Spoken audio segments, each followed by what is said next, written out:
Buonasera dal TG3, una stretta di mano neanche immaginabile qualche mese fa, quella fra Donald Trump e Kim Jong-un. Nei colloqui di Singapore in gioco c'è la denuclearizzazione della regione, ma anche i complessi equilibri tra le Coree, la Cina, gli Stati Uniti. Ne parleremo. Ora i nostri titoli. La Francia accusa l'Italia per l'Aquarius, comportamento cinico e irresponsabile. Madrid, per Roma rischi penali. Il commissario europeo Avramopoulos, Italia da sostenere.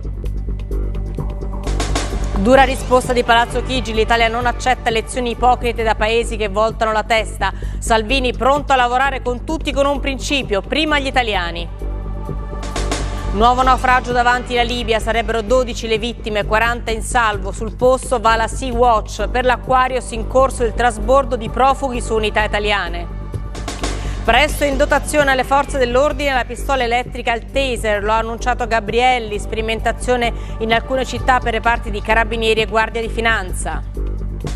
A Latina sono state arrestate 25 persone legate al clan di origini rom dei Di Silvio. Tra i capi di imputazione contestati l'associazione mafiosa. Tra i fermati anche 7 donne. A Parigi un uomo armato ha preso 3 ostaggi. Si trova in un palazzo che è stato circondato dalle forze speciali. Avrebbe chiesto di parlare con l'ambasciata dell'Iran.